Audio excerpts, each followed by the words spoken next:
Assalamualaikum 7th class. In collaboration with Allied School Al Fajr campus, I am your teacher. My subject is computer. Today we will discuss lecture number 6, unit number 1 computer software. जैसा कि students हमने इसके question answers किए थे, इसके objective देखी थी. आज हम किसके की टर्म्स देखेंगे. स्टूडेंट्स ये ज़रूरी नहीं है कि आपके क्वेश्चन आंसर्स में से ऑब्जेक्टिव में से पेपर आएगा. आपके रीडिंग जो है उसमें से पेपर जो है वो आ सकता है. आज हम की टर्म्स पढ़ेंगे और की टर्म्स क्या है. एक्चुअली हमने जो पूरे लेसन में पढ़ा है, हमने क्वेश्चन आंसर या ऑब्जेक्टिव में उसका एक ओवरव्यू दिया गया है यहाँ पर. आपका फर्स्ट है कंप्यूटर सॉफ्टवेयर. कंप्यूटर सॉफ्टवेयर क्या होता है स्टूडेंट, जैसा कि मैंने आपको क्वेश्चन आंसर में भी समझाया था कि अगर कंप्यूटर की कोई नीड है, उसको कोई प्रॉब्लम आ जाती है किसी भी यानी टास्क को कंप्यूटर के जो हम सॉल्व करते हैं, तो वो किस तरह से सॉल्व होती है. एक्चुअली कंप्यूटर इटसेल्फ एक मशीन है, उसे खुद नहीं पता कि उसने किस तरह से काम करना है. हम उसे इंस्ट्रक्शंस देते हैं कि ये काम इस तरह से होगा, ये काम इस तरह से होगा, ये चीज़ उसको असाइन करो. तो ये इंस्ट्रक्शन हम किसके ज़रिए देते हैं, ये इंस्ट्रक्शन हम देते हैं सॉफ्टवेयर के ज़रिए. सो कंप्यूटर सॉफ्टवेयर क्या है, ये सेट ऑफ प्रोग्राम्स है डेट प्रोवाइड्स द, जो मुहैया करता है इंस्ट्रक्शंस मालूमात for a computer to perform some task. किसी भी टास्क को परफॉर्म करने के लिए जो हम इंस्ट्रक्शन देते हैं वो क्या चीज़ है हमारे पास, computer software. Multi user student, जैसे कि नेम से आप देखो एक कॉन्सेप्ट लें कि मल्टी का मतलब क्या है, जो एक से ज़्यादा होगा. ठीक है, यूज़र जिसमें एक से ज़्यादा होंगे. अब क्या है कि आपके पास एक डाटा है, फॉर एग्जांपल मेरे पास कोई भी ये डाटा लिखा हुआ एक डाटा है.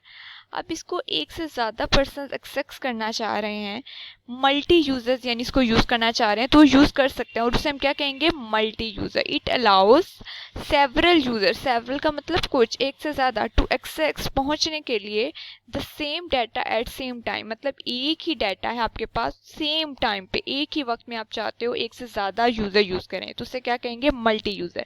स्टूडेंट्स, अगर मैं आपको एक एग्जांपल दूं कि जैसे बोर्ड का जो रिज़ल्ट आता है, अब वो बोर्ड का जो रिज़ल्ट आता है तो वेबसाइट तो एक ही है जहाँ पे आप लोग जो है अपना रिज़ल्ट सर्च करते हैं, लेकिन क्या होता है वेबसाइट एक ही है, एक ही जगह है जहाँ पे आप लोग का डाटा पड़ा हुआ है, लेकिन यूज़र ज़्यादा हैं.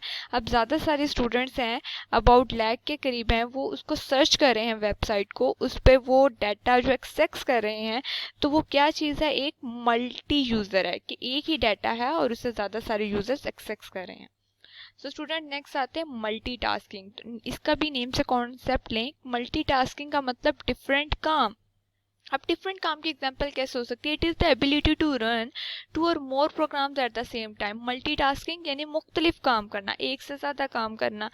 अब वो कह रहे हैं कि एक ही वक्त में आप जो है टू और मोर प्रोग्राम्स यानी वो रन कर सकते हैं, उसे हम क्या कहते हैं, आपका मल्टीटास्क. इसकी एग्जांपल स्टूडेंट एक सिंपल सी एग्जांपल है अंडरस्टैंडेबल, कि आप लोग अपना लैपटॉप यूज़ करते हैं घर में, अपना डेस्कटॉप कंप्यूटर यूज़ करते हैं या फ़ोन यूज़ कर रहे हैं आप लोग, तो आप ये देखें कि एट द सेम टाइम आप टू वर्क्स कर सकते हैं. लाइक अगर मैं लैपटॉप यूज़ कर रही हूँ तो मैं अपनी असाइनमेंट बना रही हूँ, या मैं कुछ पढ़ रही हूँ, कुछ टाइप कर रही हूँ डॉक्यूमेंट, कुछ मेल कर रही हूँ, साथ साथ अगर मैं चाहूँ तो मैं साथ साथ सॉन्ग्स पे सुन सकती हूँ. इसी तरह अगर आप देखें तो आप गेम जो है खेल रहे हैं फ़ोन पे, साथ साथ आप म्यूज़िक सुन सकते हैं. तो ये क्या है, मल्टीटास्किंग है, यानी कि आप एक ही वक्त में दो या दो से ज़्यादा काम भी कर सकते हैं. Data compression. अच्छा स्टूडेंट, अगर मैं मल्टीटास्किंग की एक और एग्जांपल दूं, to or more programmes, like आप गेम खेल रहे हैं, पीछे म्यूजिक सुन रहे हैं, और थर्ड वन की कोई चीज़ आपने डाउनलोड पे लगाई हुई है, तो वो टू और मोर प्रोग्राम्स की एक एग्जांपल है. नेक्स्ट है बेटा data compression. Data compression, compression का वर्ड बेटा कंप्रेस से निकला, और कंप्रेस का मतलब दबा देना है, यानी कि आपके पास ज़्यादा डाटा है तो उसे आप कंप्रेस करके थोड़ा कर दो. It is the process of reducing. Reducing का मतलब रिड्यूस करना यानी कम कर देना है. Size of contents, contents mean जो डाटा होता है आपका.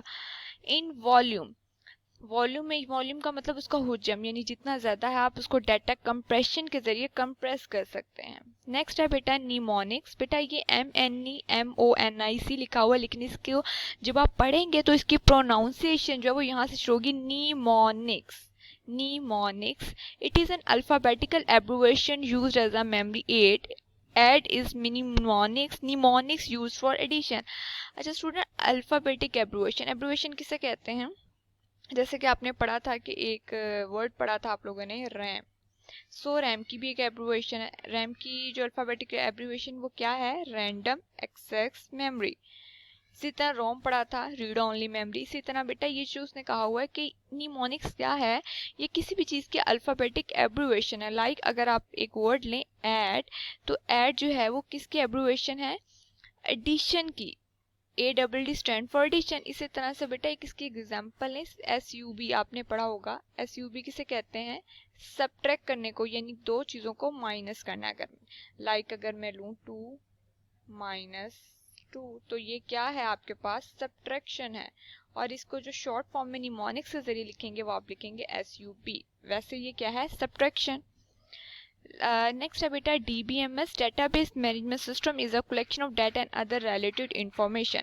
ये क्या है, कलेक्शन ऑफ डाटा है, आपके पास कोई भी data and other related information, और उस डाटा के बारे में जो बाकी इंफॉर्मेशन है उसे हम क्या कहते हैं, DBMS। इसकी बेटा एब्रिविएशन है data base, M for management, S for system. यानी कि जो आपका डाटा है उसको मैनेज करने के लिए जो सिस्टम बनाया गया उसे हम कहते हैं डाटाबेस मैनेजमेंट सिस्टम। एक इसकी एग्जांपल ले लेते हैं स्टूडेंट। आप एडमिशन करवाने जाते हैं तो आपकी जो फॉर्म दिया जाता है आपको स्कूल का, तो उस स्टूडेंट आपका नेम होता है, आपके फादर नेम होता है, आपके फादर का जो है वो पेशा क्या है, उनकी कितनी सैलरी है, वो कहाँ जॉब करते हैं, उनका फ़ोन नंबर क्या, ये सारी इन्फॉर्मेशन आपसे ली जाती है। ये देखें, अब उनको डाटा चाहिए आपके बारे में, आप एक डाटा हैं और आपके बारे में जो अदर रिलेटेड इन्फॉर्मेशन है, यानी जो भी आपसे रिलेट कर रही है।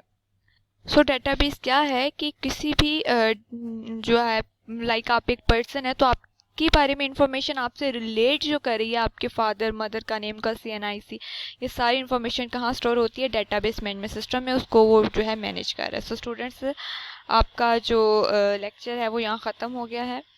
इसके बारे में आपके कोई भी क्वेश्चन है तो आप मुझसे कमेंट सेक्शन में पूछ सकते हैं। Thank you so much class, stay safe, stay home, अल्लाह हाफिज़।